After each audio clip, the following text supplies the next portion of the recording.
Sa ngalan ng Ama, ng Anak, at ng Espiritu Santo, Amen. ang pagpapala ng ating Panginoong Hesukristo, ang pag-ibig ng Diyos Ama, at ang pakikipagkaisa ng Espiritu Santo, naway sumainyong lahat. At sumaiyo rin. Mga kapatid, tinipon tayo bilang kaanib ng angkan ng Diyos, kaya't dumulog tayo sa mawaing Panginoong nagpapatawad ng lubos. Sinugong tagapagpagaling sa mga nagsisisi, Panginoon, kaawaan mo kami. Panginoon, kaawaan mo kami. Dumating na tagapag-anyaya'y mga makasalanan ay magsisi. Kristo, kaawaan mo kami. Kristo, kaawaan mo kami. Nakaluklok ka sa kanan ng Diyos Ama para ipamagitan kami. Panginoon, kaawaan mo kami. Panginoon, kaawaan mo kami. Kaawaan tayo ng makapangyarihang Diyos, patawarin tayo sa ating mga kasalanan at patnubayan tayo sa buhay na walang hanggan. Amen. Manalangin tayo. Ama naming makapangyarihan, sa kadalisayang dulot ngayon ng kusang loob na pagpapakasakit, pasapitin mo kami ng may wagas na kalooban sa pagdiriwang ng dakilang Pasko ng pagkabuhay. Sa pamamagitan ni Jesucristo, kasama ng Espiritu Santo, magpasawalang hanggan. Amen. Magsiupo muna po ang lahat. Pagbasa mula sa aklat ng Henesis. Mas mahal ni Israel si Jose kaysa ibang mga anak, sapagkat matanda na siya nang ito'y isilang. Iginawa niya ito ng damit na mahaba at may manggas.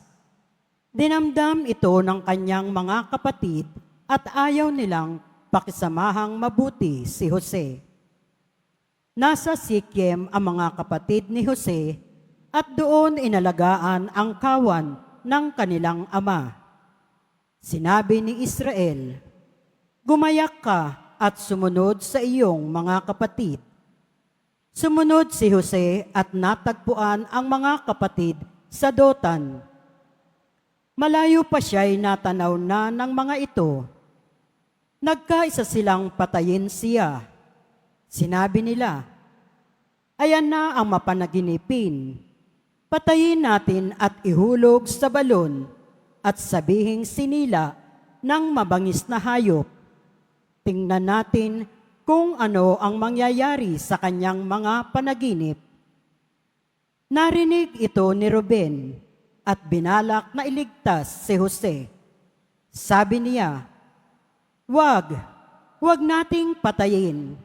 Huwag natin siyang pagbuhatan ng kamay. Ihulog na lamang natin sa balon." Sinabi niya ito sapagkat ang balak niya ay iligtas ang kapatid. Paglapit ni Jose, hinubdan nila ito at inihulog sa isang tuyong balon. Habang sila'y kumakain, may natanaw silang pangkat ng mga Ismaelitang mula sa Galaad. Ang kanilang mga kamelyo ay may kargang mga gagawing pabango na dadalin sa Ehipto. Sinabi ni Judas sa kanyang mga kapatid, "Wala tayong mapapala kung patayin natin ang ating kapatid. Mabuti pa'y ipagbili na lamang natin siya sa mga Ismaelita kaysa ating pagsaktan. Siya'y kapatid din natin, laman ng ating laman at dugo ng ating dugo." At sila'y nagkasundo. Nang malapit na ang mga mangangalakal, iniahon nila si Jose at ipinagbili sa halagang 20 pirasong pilak, at si Jose dinala ng mga Ismaelita sa Ehipto. Ang salita ng Diyos. Salamat sa Diyos.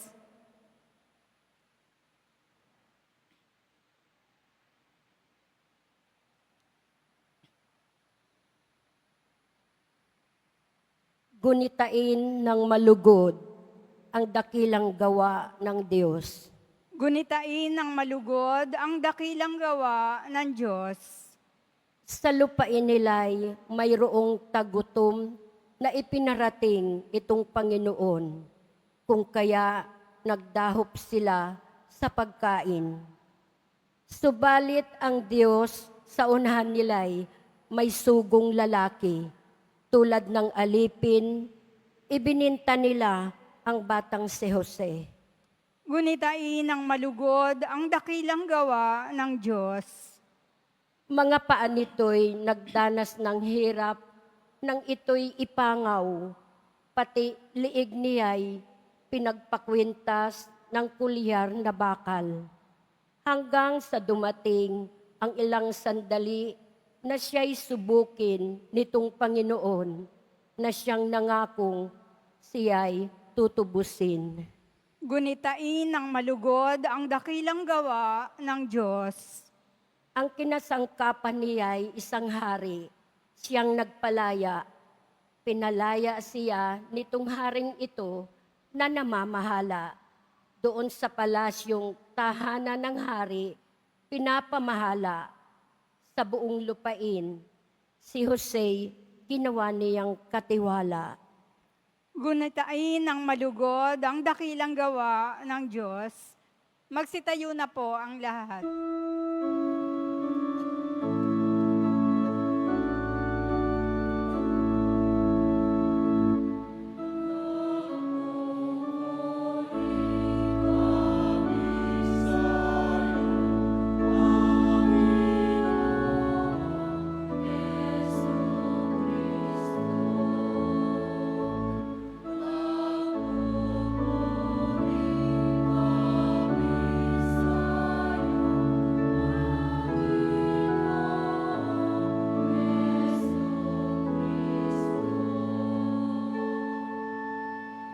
Pag-ibig sa sanglibutan ng Diyos ay kayo na lamang.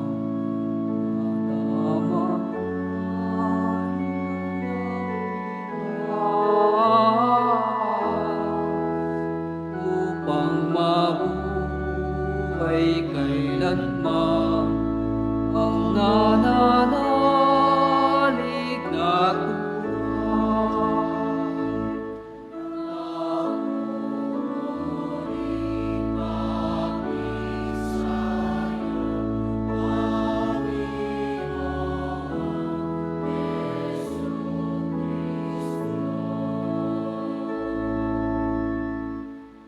Sumainyo ang Panginoon. At sumaiyo rin. Ang mabuting balita ng Panginoon ayon kay San Mateo.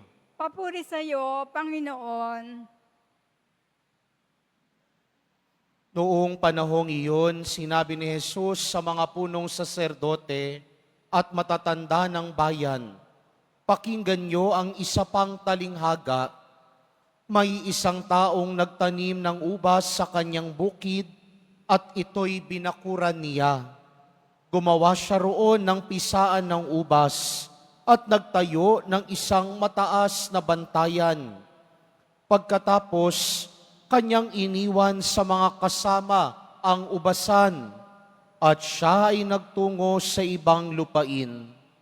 Nang dumating ang panahon ng pitasan, pinapunta ng may-ari ng ubasan ang kanyang mga alipin upang kunin sa mga kasama ang kanyang parte. Ngunit sinunggaba ng mga kasama ang mga alipin. Binugbog nila ang isa, pinatay ang ikalawa, at binato naman ang ikatlo.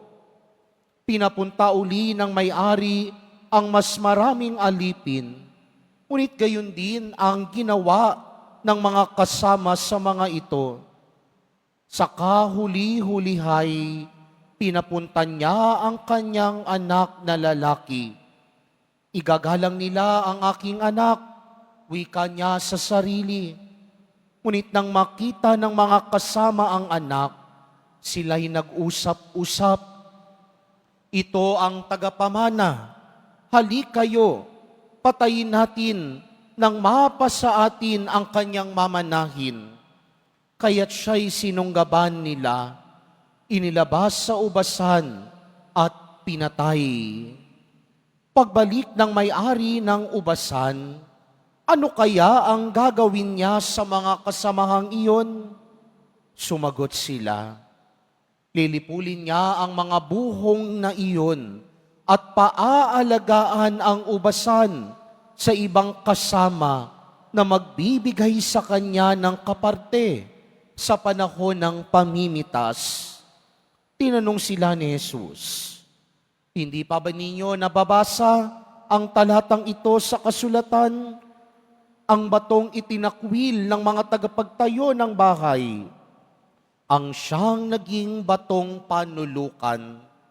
Ginawa ito ng Panginoon at ito'y kahanga-hanga. Kaya nga sinasabi ko sa inyo, hindi na kayo ang paghaharian ng Diyos, kundi ang bansang maglilingkod sa Kanya ng tapat. Narinig ng mga punong saserdote at ng mga pariseyo ang talinghaga ni Jesus at nauunawaan nilang sila ang pinatatamaan niya. Dadakpin sana nila siya, ngunit natakot sila sa mga tao sapagkat kinikilala ng mga ito na propeta si Jesus. Ang mabuting balita ng Panginoon. Pinupuri ka namin, Panginoong Heso Kristo. Magsiupo muna po ang lahat. Magandang tanghali po sa inyong lahat. Maligayang pagdating muli sa Basilica Menor at Pambansang Dambana ng Poong Hesus Nazareno. At ngayon ay tinitipon muli tayo ngayong Biyernes, araw ng debosyon, araw ng pamimintuho kay Jesus Nazareno. At sa Biyernes na ito, pinapaalalahanan tayo na ang tunay na deboto marunong tumanaw ng utang na loob sa Diyos. Ang tunay na deboto, lahat ng meron siya, itinuturing biyaya galing sa Diyos. Naalala ko nang maitalaga si Bishop John bilang obispo ng Diocese ng Balanga, ang ginamit niyang episcopal motto ay ito, everything is grace. Ang lahat ay biyaya. Grasyang maituturing ang lahat-lahat. At ang taong kumikilala na ang lahat ng meron siya ay biyaya lamang galing sa Diyos, hindi mainggitin, hindi mainipin, hindi laging itinuturing kaaway ang kapwa, hindi iniisip na lagi siyang nauubusan. Dahil ang taong tumatanaw ng biyaya na lang lahat ng meron siya ay galing sa Diyos, itinuturing niya ang sarili niyang katiwala lamang. Lahat ng meron tayo, pera, ari-arian, bagagarang kasuotan, pamilya, boyfriend, girlfriend, asawa, anak, kahit ang buhay na meron tayo, ipinagkatiwala lamang din sa atin ng Diyos. Lahat ay ipinahiram lang sa atin ng Diyos. Dahil nais ng Diyos na mamunga tayo. Kaya yun ang ginagamit niyang pagsasalarawan sa Ebanghelyo, sa talinghagang nasabi ni Jesus. Sabi doon sa talinghaga, pagkatapos matayo ng bakuran ng may-ari ng ubasan sa kanyang ubasan, iniwan niya ang ubasan at ipinagkatiwala sa kanyang mga alipin. At dumating ang panahon na kailangan niyang hingiin ang parte niya. Kailangan niyang malaman kung namunga ba ang ubasan. Pero anong nangyari sa talinghaga? Anong nangyari sa kwento? Nang magpadala ang may-ari ng ubasan, ano na ginawa ng kapwa nila sa kanilang kapwa? Sinunggaban, pinato, at ipinapatay.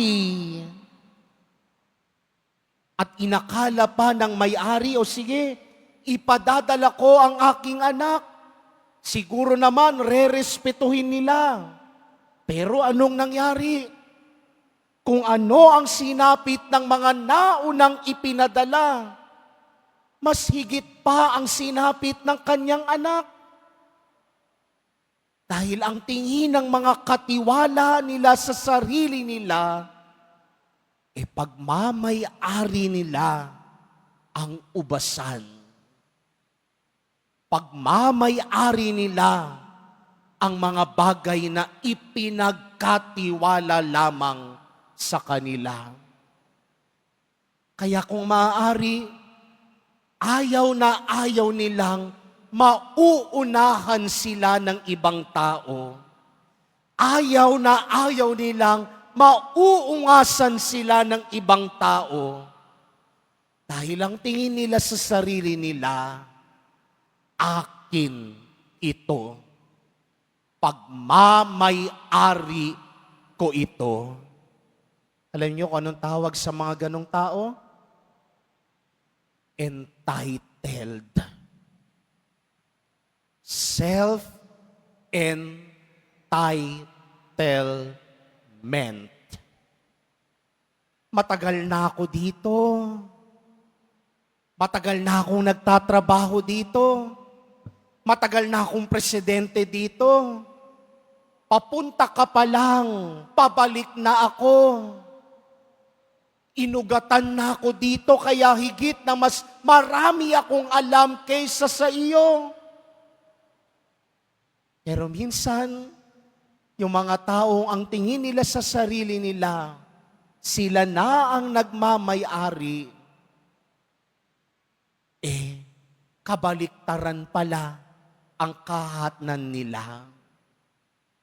Dahil tandaan natin, lahat ng meron tayo, lahat ng meron ka ngayon, pahiram at ipinagkatiwala lang ng Diyos. Kaya ano ang hamon sa atin ngayon? Kung tayo ay pinagkatiwalaan lang, gamitin sa tama ang lahat ng meron tayo.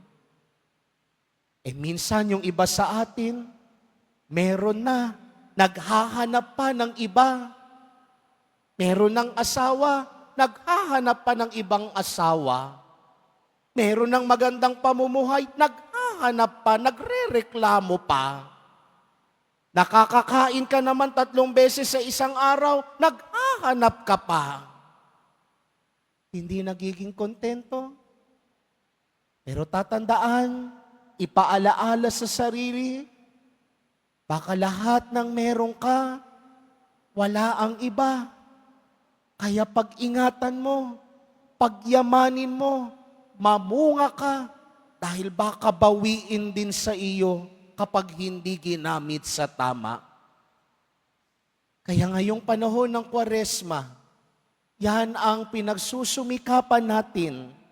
Pinapaalalahanan tayo lagi ni Jesus Nazareno na gamitin sa tama at mabuti ang lahat ng meron tayo.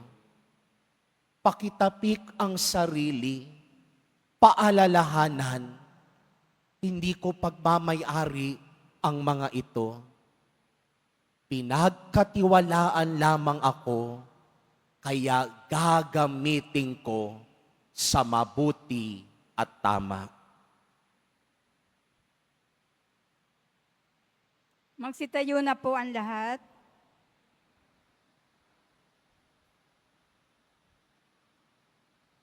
Minamahal kong mga kapatid, habang pinagninilayan ang babala sa Ebanghelyo tungkol sa pangangailangang mamunga, ihain natin ang ating mga kahilingan sa Diyos Ama.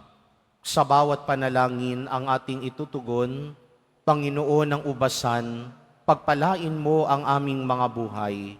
Panginoon ng ubasan, pagpalain mo ang aming mga buhay.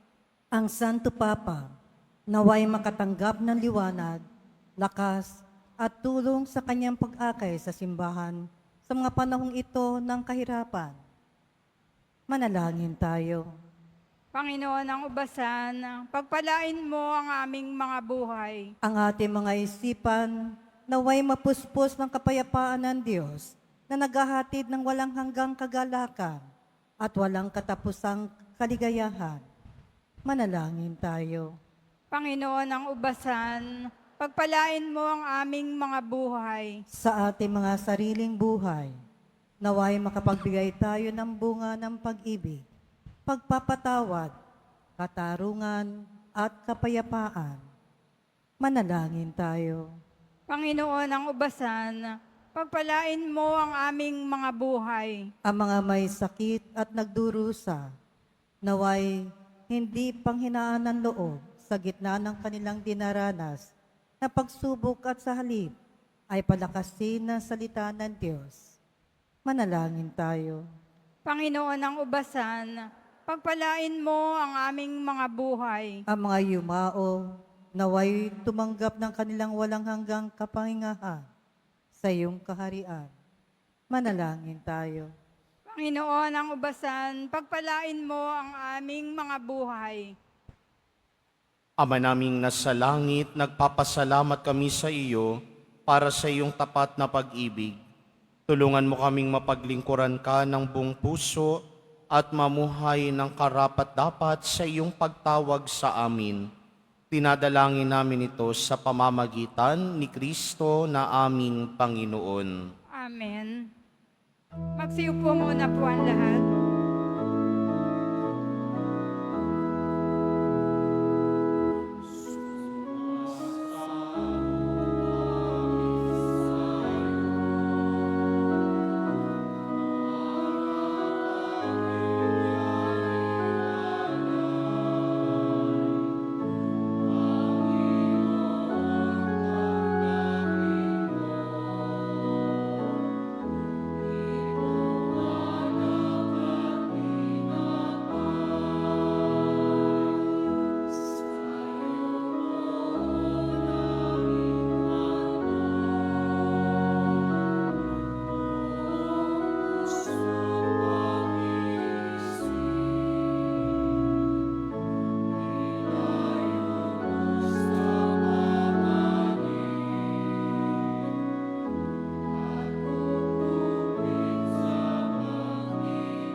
Magsitayo na po ang lahat. Manalangin kayo mga kapatid upang paghahain natin ay kalugdan ng Diyos amang makapangyarihan. Tanggapin nawa ng Panginoon itong paghahain sa iyong mga kamay, sa kapurihan niya at karangalan, sa ating kapakinabangan at sa buong sambayanan niyang banal. Ama naming lumikha, pangunahan nawa kami ng iyong kagandahang loob sa aming paghahain bilang iyong mga lingkod, upang sa matapat na pamumuhay kami ay maitaguyod sa pamamagitan ni Jesucristo kasama ng Espiritu Santo magpa sa walang hanggan. Amen. Sumainyo ang Panginoon. At sumaiyo rin. Itaas sa Diyos ang inyong puso at diwa. Itinas na namin sa Panginoon. Pasalamatan natin ang Panginoong ating Diyos. Marapat na siya ay pasalamatan. Ama naming makapangyarihan, tunay ngang marapat na ikaw ay aming pasalamatan sa pamamagitan ni Jesucristo na aming Panginoon. Sa pagbabakasakali mong kami ay bubuti, isinugo mo si Jesucristo upang pangunahan kami. Bilang pagsunod sa iyong atas na bigay, ipinahayag ng iyong anak ang iyong kalooban na ang mga api at dukha ay kanyang damayan. Ngayon ay iyong inihahandog ang pagkakataong aming maisaloob ang kanyang ganap at kusang paglilingkod upang sa iyo ay lagi kaming makasunod. Kaya kaisa ng mga anghel na nagsisiawit ng papuri sa iyo, nang walang humpay sa kalangitan, kami nagbubunyi sa iyong kadakilaan.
Magsiluhod po ang lahat. Ama naming banal, ikaw ang bukal ng tanang kabanalan, kaya't sa pamamagitan ng iyong Espiritu, gawin mong banal ang mga kaloob na ito upang para sa amin maging katawan at dugo ng aming Panginoong Hesukristo. Bago niya pinagtiis ang kusang loob na maging handog, hinawakan niya ang tinapay, pinasalamatan kaniya, pinaghati-hati niya iyon, iningabot sa kanyang mga alagad at sinabi, "Tanggapin ninyong lahat ito at kanin, ito ang aking katawan na ihahandog para sa inyo."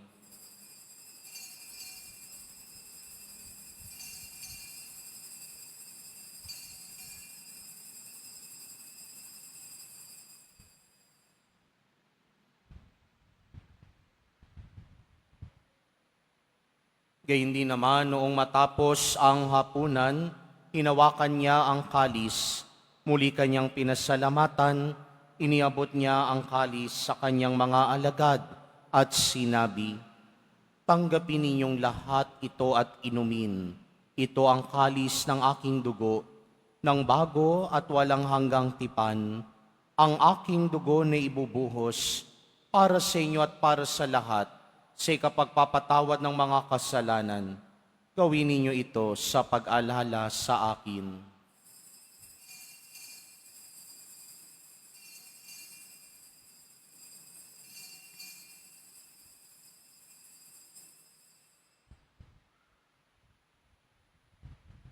Magsitayo na po ang lahat.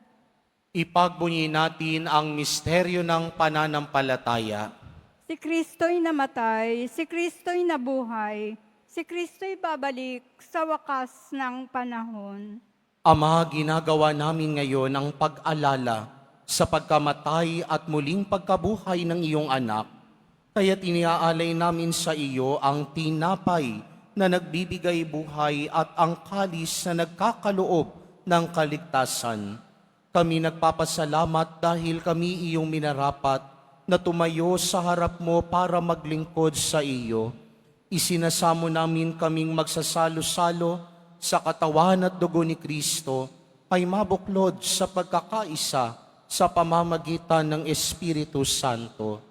Amalingapin mo ang iyong simbahang laganap sa buong daigdig.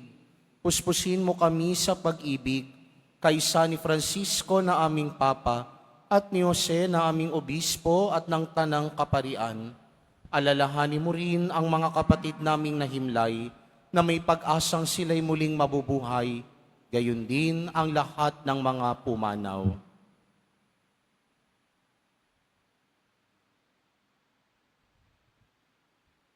Kawan mo sila at patuloyin sa iyong kaliwanagan. Kawan mo't pagindapatin kaming lahat na makasalo sa iyong buhay na walang wakas kaysa ng mahal na Birheng Maria na ina ng Diyos, ng kabiyak ng puso niyang si San Jose, kaysa ng mga apostol ni San Juan Bautista at ng lahat ng mga banal na namuhay dito sa daigdig ng kalugod-lugod sa iyo.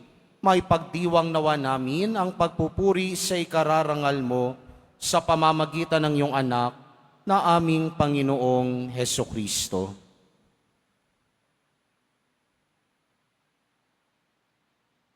Sa pamamagitan ni Kristo, kasama niya at sa Kanya, ang lahat ng parangal at papuri ay sa iyo, Diyos Amang makapangyarihan, kasama ng Espiritu Santo, magpasawalang hanggan.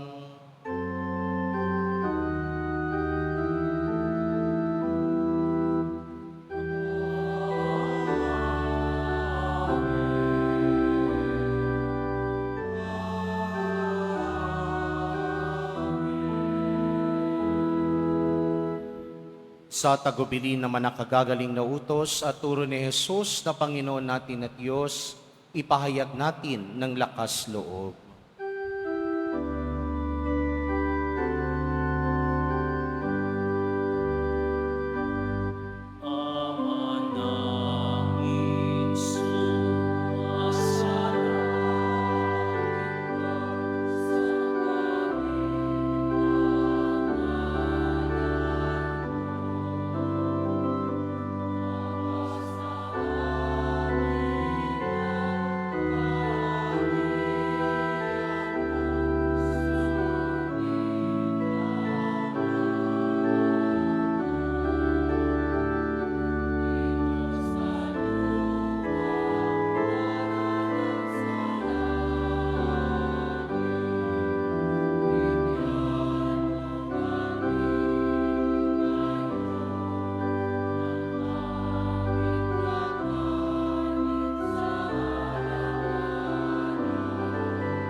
Iniling namin kami yadya sa lahat ng masama, pagkalooban ng kapayapaan araw-araw, iligtas sa kasalanan at ilayo sa lahat ng kapahamakan.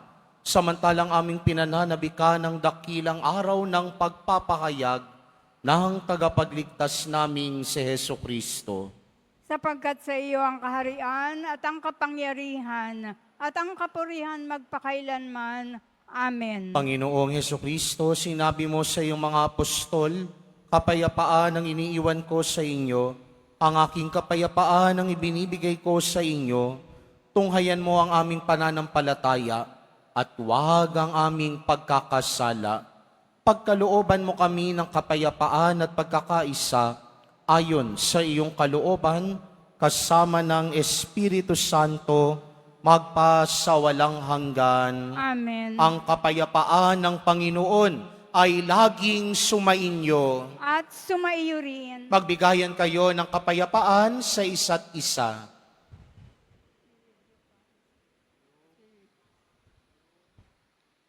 Kordero ng Diyos na nag-aalis ng mga kasalanan ng sanlibutan, maawa ka sa amin.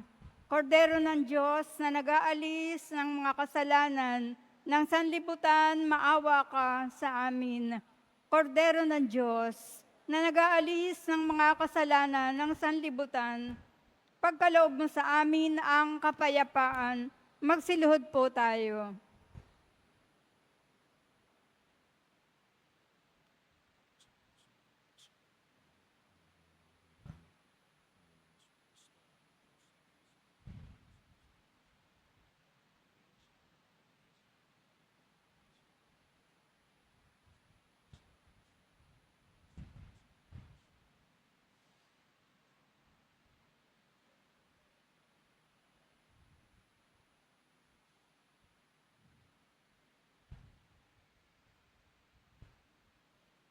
Ito si Jesus, ang kordero ng Diyos, na nag-aalis ng mga kasalanan ng sanlibutan.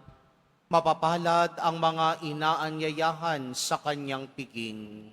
Panginoon, hindi ako karapat-dapat na magpatuloy sa iyo, ngunit sa isang salita mo lamang ay gagaling na ako.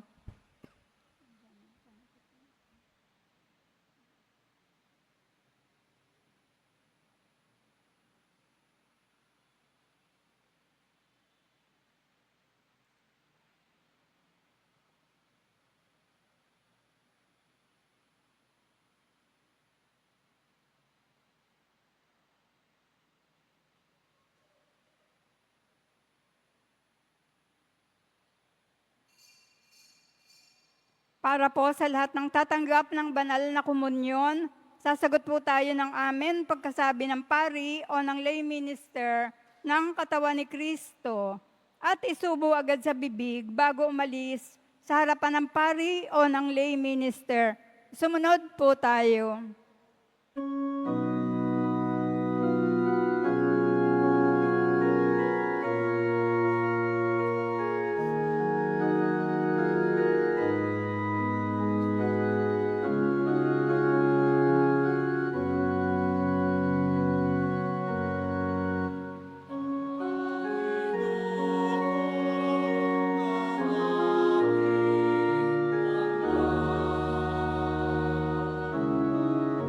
Sa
Announcements.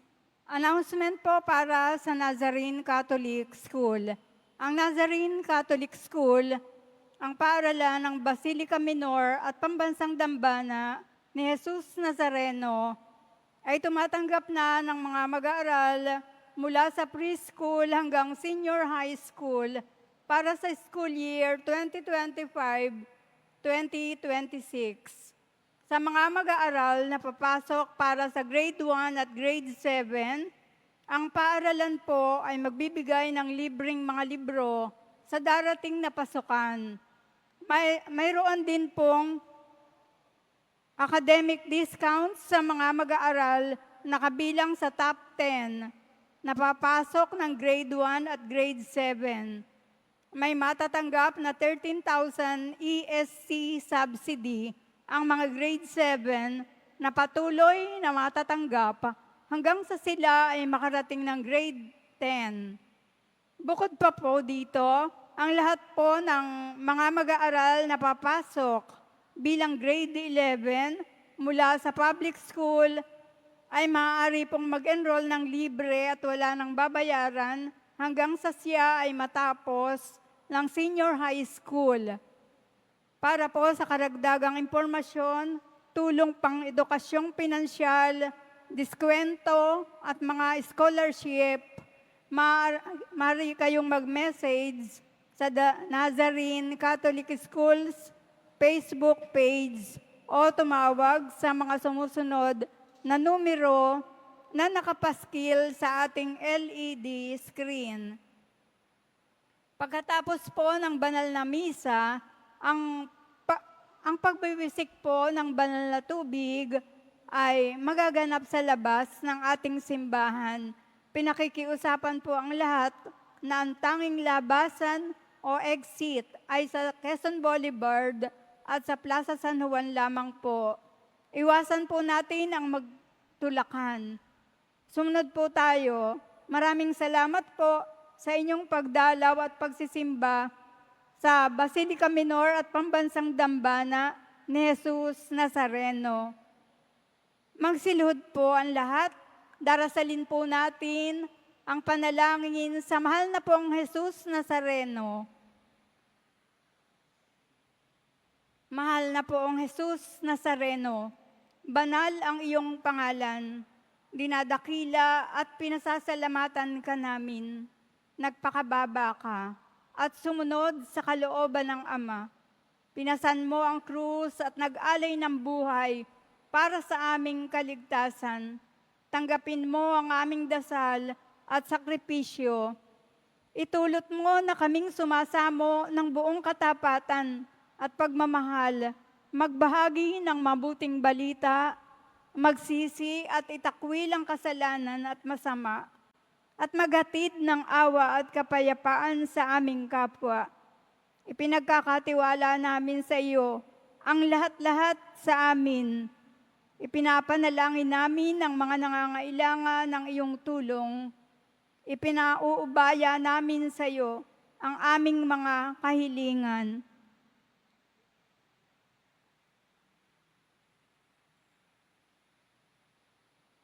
Itong aming pagdidibusyon at panata ay lalo nawang magpalapit sa amin sa iyo at aming kapwa upang nagmamahal at nagkakaisa kaming magtaguyod ng iyong kaharian dito sa lupa hanggang sa langit na aming tunay na tahanan kung saan naghahari ka sa kaluwalhatian magpasawalang hanggan.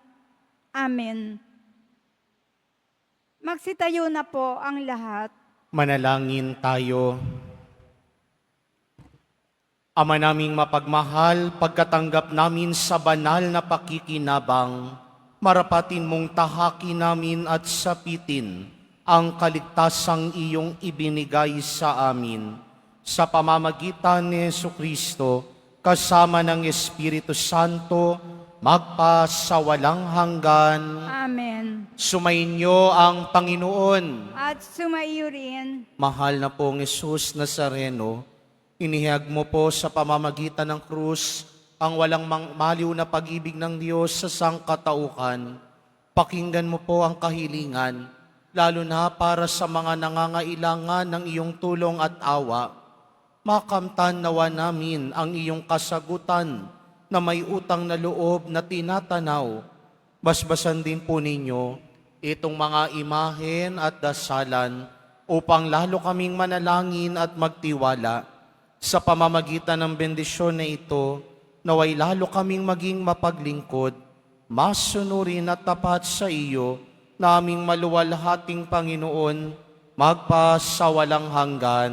Amen. At pagpalain at pag-ingatan kayo lagi ng makapangyarihang Diyos, Ama, Anak, at Espiritu Santo. Amen. Naialay na ang banal na misa, humayo kayong taglayang pag-ibig at kapayapaan ng Poong Jesus Nazareno. Salamat sa Diyos.